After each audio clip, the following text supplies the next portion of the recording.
With adventure games like RiME launches, it's bound to get mixed responses from critics and gamers alike. RiME is the kind of game that's not for everyone, but it's easy for all of those who wants to play it. Tequila Works' latest new IP is one enchanting adventure I've taken the past few days. It's one of those titles that will leave me a scar emotionally and mentally.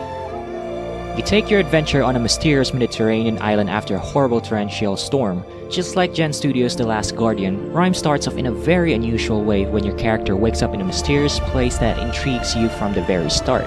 Questions arise. You wonder why you're in a place alone. What might have happened before this? And what secrets are on this island? Who is that entity in the red hood?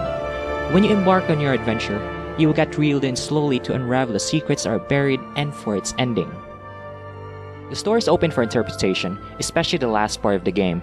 RiME is a work of art. The plot itself puts your imagination to the test, and while you craft your own understanding, RiME doesn't fail to amaze you in many ways.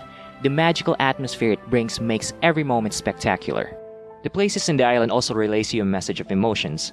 There's the atmosphere in each level that makes you feel what it wants you to feel. There's a desert place where you get to encounter a bird-like creature that defends its territory, which makes it a hostile location, an area of ruins that initially amazes you with its surprises, and a place where a storm that never ends, which represents sadness and grief fairly.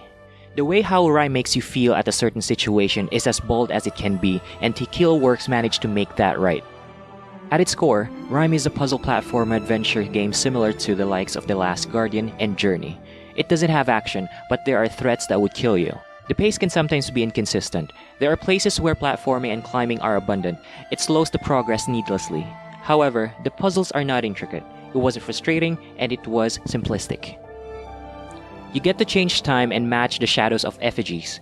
There are objects to connect the lines and circles to solve the puzzle by looking through a hole with shield-like cover. Shouting at enchanted sculptures to open doors and barricades, you can also hum a song to shine your way through the darkness.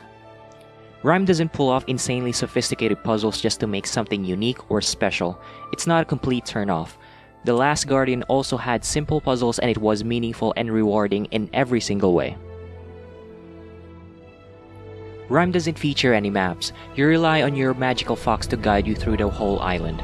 You have the choice to explore or to just simply follow the flow of the game's plot, and its sandbox is quite huge. The controls are also a bit wonky, and the camera is also weighty at times. There are moments when pressing the square button gets annoyingly unresponsive. How RiME presents itself visually is vibrant. Unlike The Last Guardian, the game is more cartoonish than representing something lifelike.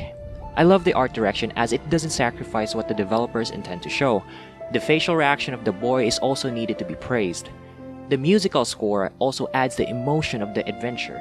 The hopeful and charming tone of its soundtrack is lovely like its visual presentation. Aside from the 6 to 7 hour adventure, there are still secrets that linger around the island.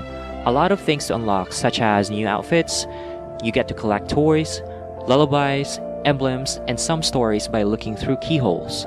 I'm not really a big fan of getting collectibles in a game unless there's a real concrete reason for doing it, not just for the sake of collecting. What pulls back RiME is the frequent frame pacing issues and frame drops. It looks like the game is reading its assets real time, which affects the game's overall stability. It gets to me at times, and it's something to note that the inconsistency of the performance can affect one person's experience heavily. I hope a patch is already on the way as it's quite frustrating. In the end, RiME is a beautiful piece, and I loved every second I spent in this magical game. It's an emotional adventure, and that's what makes RiME a stunning title despite the performance issues it has.